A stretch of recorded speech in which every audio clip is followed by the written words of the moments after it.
Dan alhamdulillah Ustaz Budi telah hadir di ruang kita. Langsung kita sapa. Assalamualaikum Ustaz. Waalaikumsalam warahmatullahi wabarakatuh. Sehat Ustaz? Alhamdulillah sehat. Alhamdulillah. Silakan disapa sama Ustaz. Ya, assalamualaikum semuanya sahabatku dimanapun anda berada. Semoga pada pagi ini dalam keadaan sehat. Amin ya rabbal alamin. Apa tema kita kali ini Ustaz? Insyaallah kita akan hikmah sakit menurut Islam. Sahabat, ini dia kajian sebelumnya mengenai hikmah sakit dalam pandangan Islam. Silakan Ustaz. Bismillah. Assalamualaikum warahmatullahi wabarakatuh. Alhamdulillah, alhamdulillahi rabbil alamin. Wassalatu wassalamu ala asrafil anbiya'i wal mursalin wa ala alihi wa ashabihi ajma'in. Amma ba'du, fa ya ibadallah, usikum wa iyaya bitaqwallah, faqad fazal muttaqun.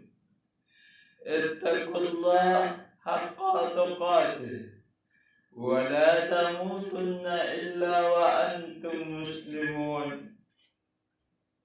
Kaum muslimin, sahabatku dimanapun anda berada, segala puji dan syukur kita persembahkan kepada Allah Subhanahu wa Ta'ala, yang mana pada pagi ini kembali Allah limpahkan nikmat-Nya kepada kita semua, sehingga dengan apapun yang Allah berikan dalam kehidupan kita, membuat kita mampu dan sanggup melakukan dan melaksanakan segala aktivitas dan rutinitas kita dalam kehidupan. Begitu banyak nikmat Allah Subhanahu wa Ta'ala yang telah kita gunakan di setiap saat dalam kehidupan. Bukan hanya di waktu kita terbangun, bahkan di waktu tertidur pun Allah melimpahkan nikmat-Nya. Gak bisa manusia terjaga dan terbangun kembali daripada tidurnya mungkin yang semalam pulas. Gak bisa untuk terbangun kembali tanpa nikmat Allah Subhanahu wa Ta'ala. Makanya ketika manusia mencoba bagaimana berusaha menghitung nikmat Allah Subhanahu wa Ta'ala, maka tak ada satu manusia pun yang hidup di dunia yang mampu menghitung nikmat yang telah mereka pakai dalam kehidupan mereka. Makanya oleh sebab itu Allah katakan dalam ayatnya, in ta'uddu ni'matallah la tuhsuha. Jika kamu menghitung-hitung nikmatku, kata Allah, maka sungguh kamu tidak akan mampu untuk menghitung nikmatku, kata Allah. Makanya ketika manusia itu diberikan nikmat kekayaan, mungkin itu berupa harta benda, ataupun nikmat jabatan, ataupun nikmat kesempatan, nikmat kesehatan, nikmat yang lainnya yang mungkin tidak kita sebutkan satu persatu. Maka tugas manusia adalah bagaimana bisa mensyukuri nikmat Allah, mempergunakan segala kesempatan dan nikmat Allah sesuai dengan kehendak Allah Subhanahu wa Ta'ala. Kadang-kadang banyak nikmat yang kita terima dari Allah Subhanahu wa Ta'ala melebihi daripada nikmatnya yang kita minta kepada Allah. Banyak mungkin Allah memberikan nikmat itu kepada kita manusia ketimbang dari apa yang telah kita minta kepada Allah. Begitulah kasih sayang Allah yang Allah berikan kepada kehidupan kita. Namun di sebalik itu banyak juga manusia yang lupa kepada Allah hanya karena mencari harta untuk kepentingan dunia, melupakan urusan untuk akhirat, mencari mungkin suatu kekayaan lupa sholat, mencari suatu uang lupa zakat, mencari mungkin suatu kemewahan lupa kepada yang memberikan kemewahan itu. Persoalannya adalah bagaimana mungkin berkah yang kita dapat daripada nikmat itu kalau seandainya kita tidak pandai bersyukur kepada Allah. Banyak nikmat tapi tidak berkah, maka tidak akan merasakan kebahagiaan daripada harta benda yang kita kumpulkan dalam kehidupan. Jangan kira dulu, mungkin kita mengira dan menyangka bahwasanya manusia yang punya mobil bahagia, manusia yang punya rumah bertingkat bahagia, manusia yang memiliki suatu jabatan bahagia, manusia yang memiliki kecantikan dan ketampanan bahagia. Belum tentu. Kenapa? Karena kebahagiaan manusia nggak ada jaminan daripada urusan dunia. Semuanya kan urusan dunia, harta benda urusan dunia, pangkat jabatan urusan dunia, cantik tampan urusan dunia. Belum tentu memberikan suatu kebahagiaan dan ketenangan jiwa di dalam kehidupan manusia. Akan tetapi sesungguhnya yang memberikan kebahagiaan itu adalah bagaimana ketenangan hati dan jiwa dalam melakukan segala agenda kehidupan yang disertakan dengan ibadah dan amal kepada Allah Subhanahu wa Ta'ala. Manusia ketika pandai beramal, selalu beribadah, menunaikan segala perintah dan meninggalkan segala larangan Allah, maka sesungguhnya manusia akan merasakan suatu ketenangan jiwa. Kenapa? Karena manusia dekat dengan Allah. Semakin manusia itu mendekat kepada Allah, maka kebahagiaan dalam kehidupan mereka pun akan mereka rasakan. Berbeda dengan orang yang tidak dekat dengan Allah. Berbeda hati orang yang gelisah, membuat hatinya resah. Kenapa? Enggak dekat dengan Allah. Sehingga setiap persoalan kehidupan yang mereka hadapi, kalau seandainya enggak dekat dengan Allah, jauh dari Allah, tidak lagi melakukan perintah Allah, maka seluruh kegiatan aktivitas manusia maka tidak akan merasakan suatu ketenangan jiwa dalam kehidupan mereka.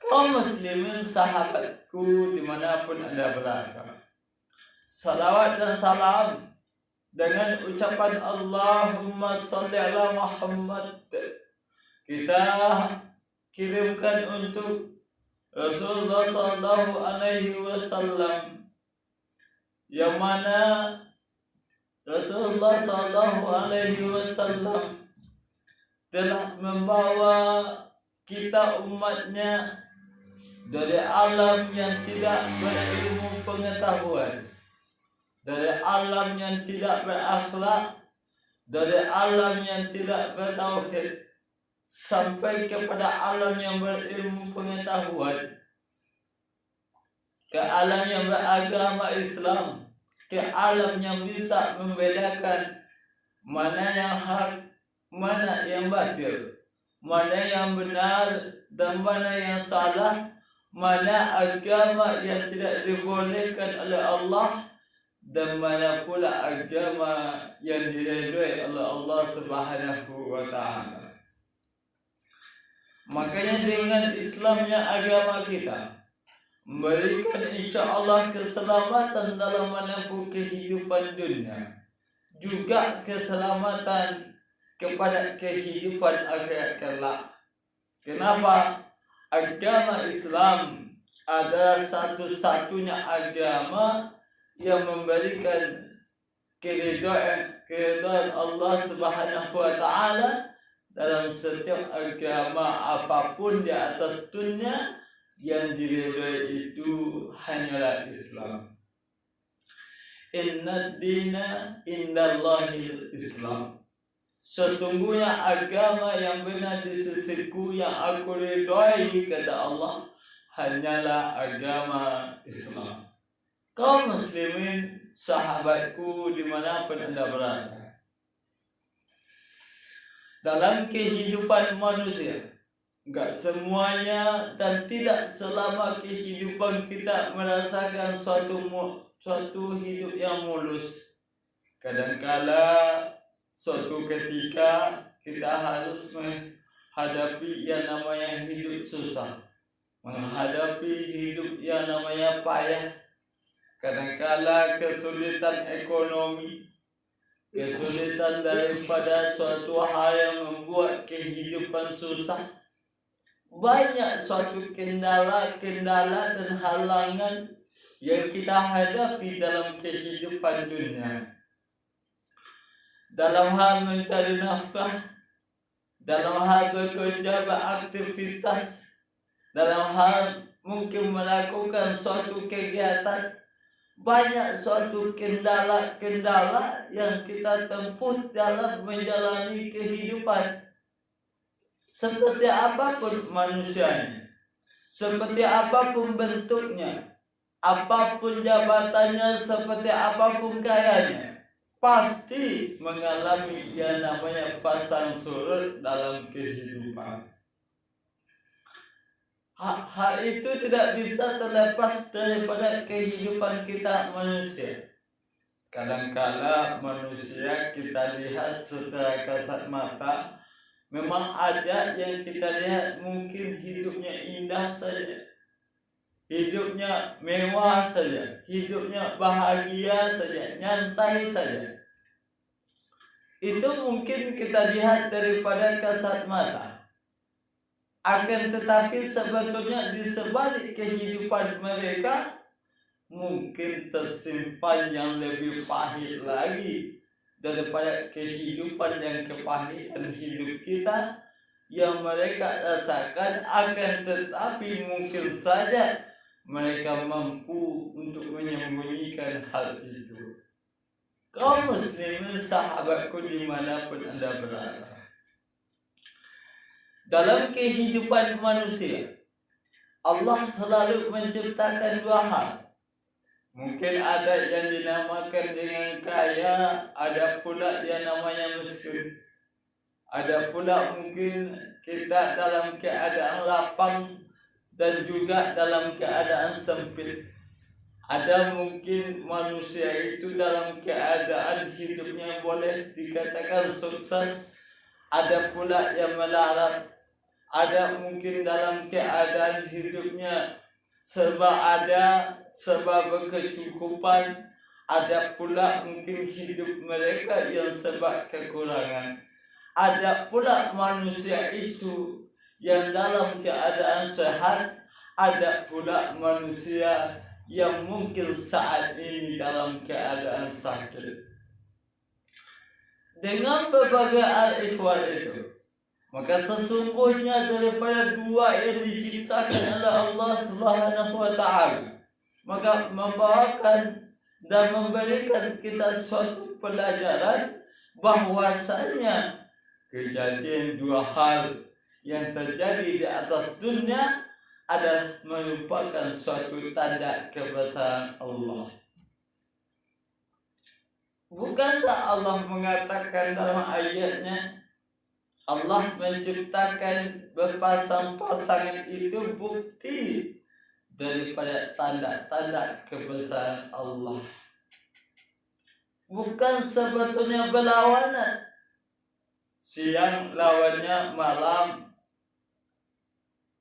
bersih lawannya kotor, mungkin panjang lawannya pendek, itu sebetulnya dari kacamata bahasa Indonesia yang disebut dengan antonim atau lawan kata. Tapi pada hakikatnya kalau kita berkaca kepada pandangan agama Islam, sebetulnya itu bukan berlawanan, akan tetapi berpasangan. Ada pasangan di setiap penciptaan Allah. Mungkin ada saatnya kita mengalami kesulitan, apa pasangannya? Kemudahan. Sebab kenapa? Setelah kemudahan ada yang namanya kesulitan. Dan sebaliknya, di sebalik kesulitan Allah berikan dan sediakan suatu kemudahan. Makanya dalam hal kehidupan manusia ada yang namanya pasangan hidup. Itulah tanda-tanda daripada kebesaran Allah. Termasuk yang namanya sehat. Apa pasangannya? Yaitu yang sakit. Berbicara masalah sakit, tentu mungkin setiap manusia, mungkin termasuk kita, siapapun kita, dimanapun kita berada, mungkin telah merasakan yang namanya sakit. Mungkinkah itu sakitnya digolongkan dengan penyakit ringan, ataupun sakitnya mungkin tergolong kepada penyakit yang agak sedang, ataupun sampai kepada penyakit yang berat. Mungkin banyak kita telah merasakan yang namanya sakit ringan, ataupun telah ada merasakan sakitnya itu sedang, ataupun malah merasakan penyakit yang sangat berat. Itu sebetulnya ketentuan Allah dan mesti kita terima dalam kehidupan. Seperti apapun manusia menjaga kesehatannya, seperti apapun manusia menjaga kesehatannya, setinggi apapun ilmu kesehatannya, seperti apapun profesi dalam hal kesehatan, pasti dalam kehidupan mereka merasakan yang namanya sakit. Sekalipun dokter, nah ini mentang-mentang dokter, mungkin ahli kesehatan, lalu kita kira mereka nggak pernah sakit. Kenapa? Mungkin kita berpikir mereka makan obat selalu, ada obat anti sakit. Nggak bisa dikatakan seperti itu, dan nggak mungkin dokter itu nggak pernah sakit. Pasti mengalami sakit, siapapun mereka. Sedangkan dokter sudah sakit, apalagi kita. Persoalannya adalah bagaimana Islam memandang tentang al-ikhlas sakit, apa dan bagaimana Islam memandang tentang sakit, atau hikmah apa yang dapat kita ambil daripada yang namanya sakit. Makanya pada kesempatan ini kita angkat suatu tema yang insya Allah, apalagi saat ini berada dalam kondisi sakit, mungkinkah mereka terbaring di rumah? Mungkinkah mereka terbaring di rumah sakit? Yang bagi sahabat kita, saudara kita yang pada saat ini tertimpa musibah yang dinamakan dengan sakit, maka insya Allah tausiah pada saat ini memberikan suatu semangat dalam kehidupan mereka walaupun dalam keadaan sakit. Maka tema yang kita angkat pada saat ini adalah hikmah sakit dalam pandangan agama Islam. Kaum muslimin, sahabatku dimanapun Anda berada, meskipun dalam keadaan sakit, seorang muslim itu tidak boleh mengeluh.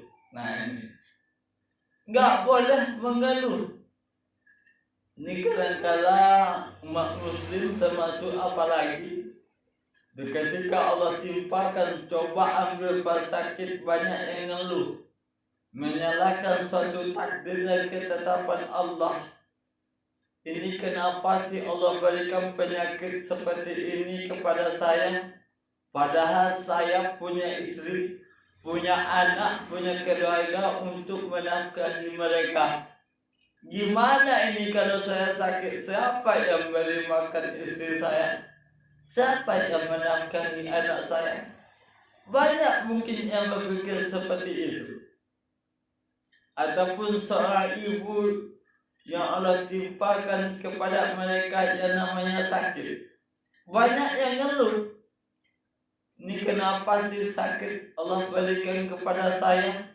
Padahal anak saya usianya masih kecil, butuh saya, ini suami saya butuh saya.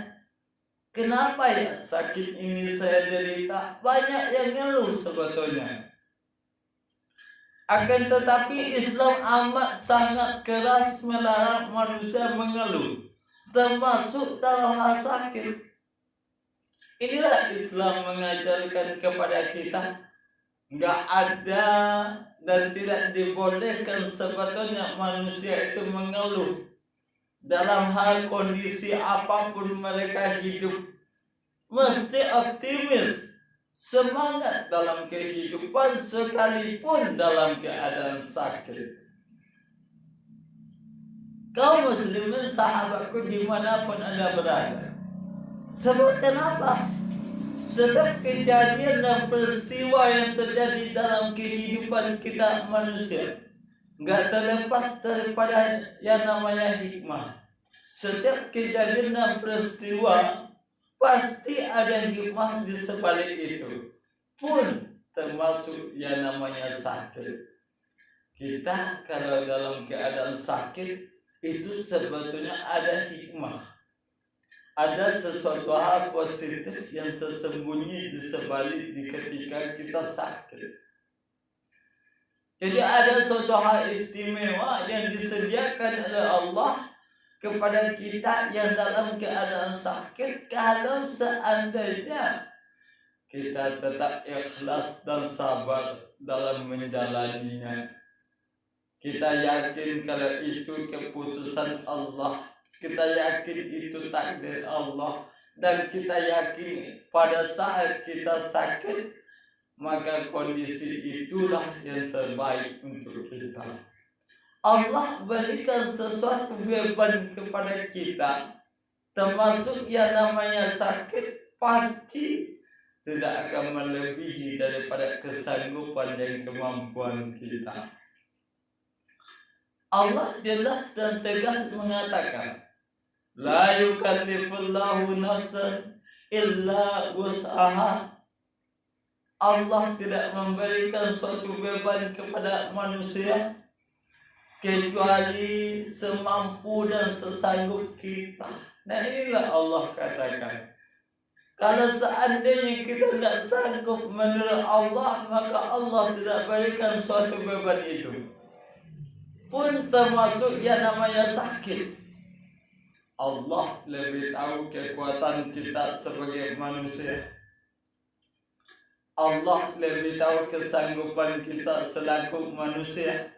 Nih penyakit ini saya berikan nih kepada si A, apakah dia sanggup? Allah lebih tahu. Jadi jangan kira kalau kita merasakan sakit yang sangat besar, yang sangat berat dalam kehidupan kita. Ini kadang-kadang ada juga nih manusia mengatakan seperti ini. Ini sakit yang paling parah saya rasakan selama manusia ada. Saya yang paling berat merasakan suatu penyakit ini, seakan-akan dia saja yang merasakan sakit, seakan-akan dia tahu kalau penyakit dia yang paling berat. Padahal sebetulnya di sebalik itu banyak manusia yang lebih parah lagi sakitnya dari yang mereka rasakan. Nah inilah manusia. Sesakit-sakit apapun yang kita rasakan dalam kehidupan, mungkin belum apa-apanya daripada penyakit yang dirasakan oleh manusia lain. Mungkin belum apa-apanya penderitaan penyakit mereka yang mereka alami dalam kehidupan mereka. Orang kadang-kala penyakitnya luar biasa. Apalagi yang dinamakan yang kanker ataupun tumor, itu luar biasa penyakitnya. Kita kadang-kala demam sedikit saja ngeluhnya luar biasa. Makanya oleh sebab itu hadapi semuanya dengan tabah, sabar dan ikhlas. Insya Allah daripada segala penyakit memberikan suatu hikmah yang sangat baik dalam kehidupan. Kaum muslimin, sahabatku dimanapun Anda berada, lantas mungkin bertanya pada hati dan pikiran kita, apa saja sih hikmah daripada penyakit itu dalam pandangan agama Islam? Yang pertama, hikmah daripada sakit yang kita alami dalam kehidupan atas daripada kehendak Allah Subhanahu wa Ta'ala. Yang pertama itu ternyata sakit itu bisa menjauhkan kita daripada siksa api neraka. Nah, ini yang pertama. Hikmah pertama itu adalah sakit bisa menjauhkan kita daripada siksa api neraka. Luar biasa. Ternyata Allah memberikan kasih sayangnya kepada kita melalui penyakit yang kita derita. Sakit bisa menjauhkan manusia daripada api neraka. Siapa sih manusia yang ingin masuk neraka? Jangankan kita umat Islam, umat yang non-muslim pun tidak ingin masuk neraka. Apalagi kita. Nah, ini Allah berikan kesempatan kepada setiap manusia yang mengalami yang namanya sakit bisa menjauhkan dirinya daripada siksa api neraka. Luar biasa. Jadi jangan ngeluh. Jangan merasa bahwasanya Allah tidak ada dalam kehidupan kita ketika Allah berikan sakit. Ternyata ketika sakit itu kita terima dengan sabar dan ikhlas, bisa menjauhkan diri kita daripada api neraka. Rasulullah SAW mengatakan, sakit demam itu menjauhkan setiap orang mukmin daripada api neraka. Luar biasa. Jadi mungkin selama ini dosa kita telah banyak kita lakukan, kesalahan kita telah banyak kita kerjakan, sehingga menimbulkan dan meningkatkan kita kepada neraka. Allah datangkan penyakit. Allah datangkan penyakit dalam kehidupan kita.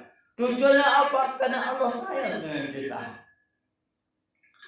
agar kita jangan terjerumus kepada api neraka. Nah, Allah datangkan salah satunya yang namanya sakit. Begitulah sayangnya Allah kepada kita. Coba kita bayangkan, kalau sakit tentu nggak banyak aktivitas yang kita lakukan, nggak sanggup dan nggak bisa kita lakukan suatu agenda dalam kehidupan ketimbang ketika kita sehat. Kalau seandainya nggak banyak yang kita lakukan, umumnya orang sakit kan istirahatnya banyak, apalagi tidurnya juga banyak. Nah, ini kesempatan sebetulnya bagi kita, bahkan peluang bagi kita untuk bagaimana tidak melakukan sebuah dosa. Mungkin selama ini kita gunjingnya banyak. Nah, kalau sakit banyak tidur, gimana mau gunjing? Orang saja nggak ada kok, teman gunjing aja nggak ada. Nah, ini kan salah satu hikmah daripada sakit, bahwasanya bisa menjauhkan daripada siksa api neraka.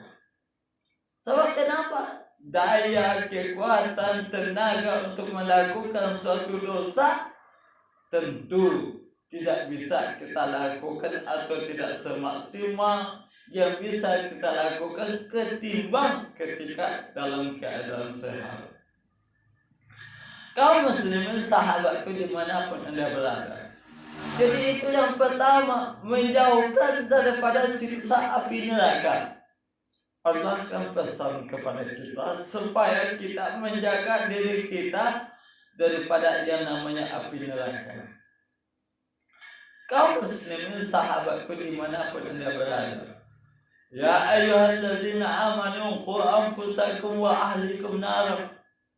Wahai orang yang beriman, jagalah dan peliharalah dirimu daripada siksa api neraka. Nah, Allah berikan suatu kesempatan kepada setiap manusia untuk menjaga dirinya daripada api neraka dengan melalui yang namanya sakit tadi.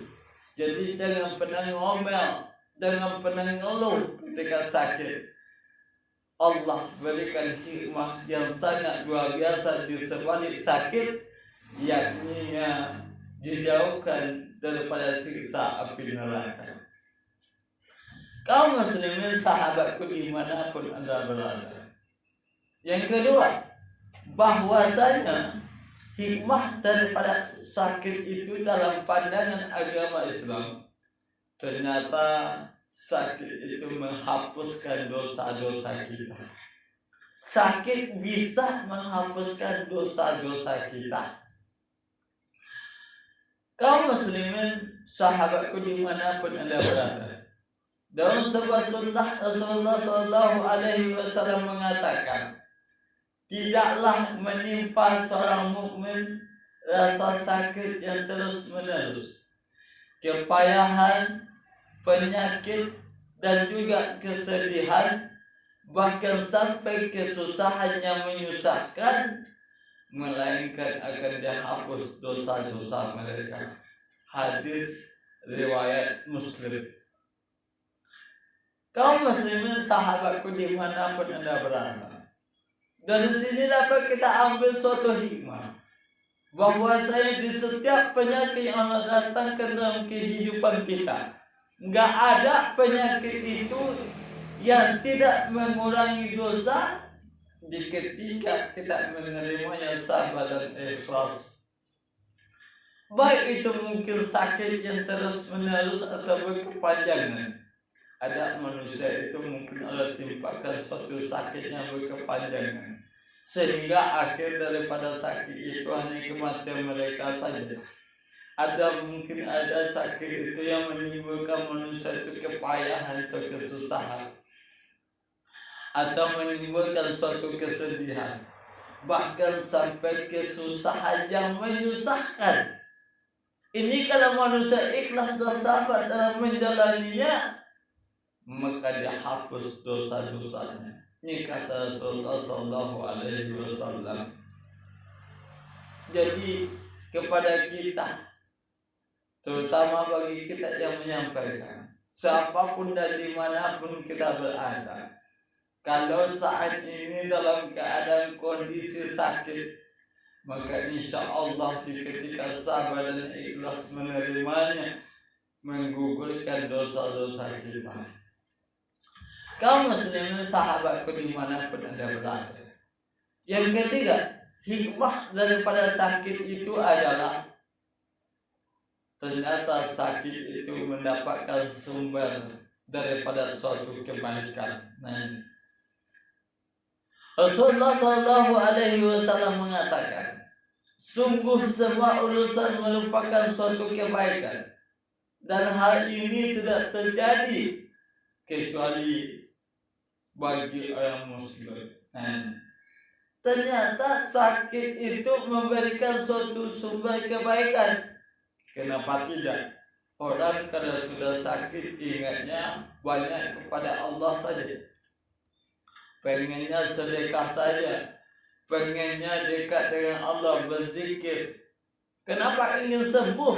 Nah, dengan penyakit yang Allah datangkan kepada mereka, mendatangkan suatu kedekatan dengan Allah dan menimbulkan buah kebaikan. Banyak orang yang sakit itu nazar-nazarnya atau janji, ini kalau saya sembuh nanti saya sedekah. Bahkan di ketika sakit dia sudah sedekah. Kenapa dia ingin daripada sakit itu mereka berkah dalam kehidupan mereka? Artinya apa? Bisa jadi sakit itu menimbulkan suatu kebaikan dalam kehidupan. Selanjutnya, seperti yang kita katakan tadi, bahwasanya hikmah daripada sakit itu adalah manusia bisa banyak mengingat Allah.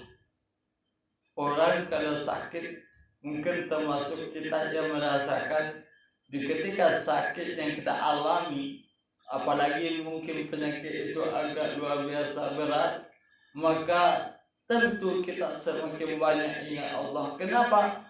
Bisa jadi akhir daripada penyakit itu menghantarkan kita kepada kematian. Tentulah penyakit itu mendatangkan ingatan kita kepada Allah. Semakin lama mungkin kita mengalami suatu penyakit, bisa jadi kita semakin banyak mengingat Allah Subhanahu wa Ta'ala. Mungkin di ketika kita sehat banyak lupa kepada Allah. Mungkin di ketika sehat kita lalai kepada perintah Allah. Nah, inilah hikmah sakit, mendatangkan ingatan kita lebih banyak kepada Allah. Banyak kesempatan berzikir, banyak kesempatan untuk berdoa, banyak kesempatan untuk bersabar. Kaum muslimin sahabatku dimanapun Anda berada. Selanjutnya, hikmah daripada sakit itu adalah membuat kita lebih optimis. Nah, ini yang tak kalah penting. Bisa membuat kita optimis. Kenapa? Karena kita ingin sehat loh. Orang sakit itu pasti keinginannya sehat. Setiap orang yang sakit pada umumnya pasti targetnya itu pengen sehat. Nah, kalau setiap manusia yang mengalami sakit targetnya ingin sehat, itu yang namanya optimis. Punya suatu harapan yang sangat besar untuk sehat.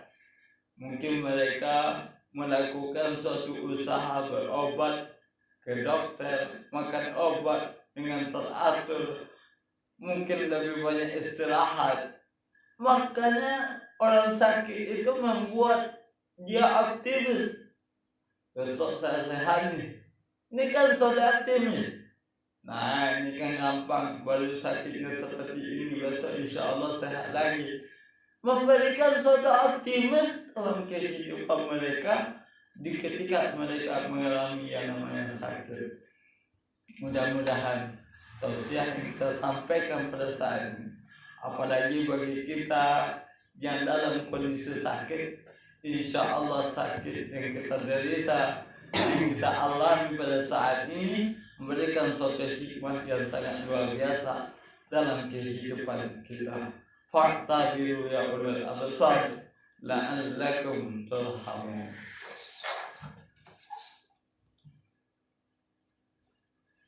Alhamdulillahirobbilalamin. Terima kasih kepada Ustaz Budi yang telah mengadakan kajian tausiah mengenai hikmah sakit di dalam Islam seperti apa. Dan bagi sahabat saya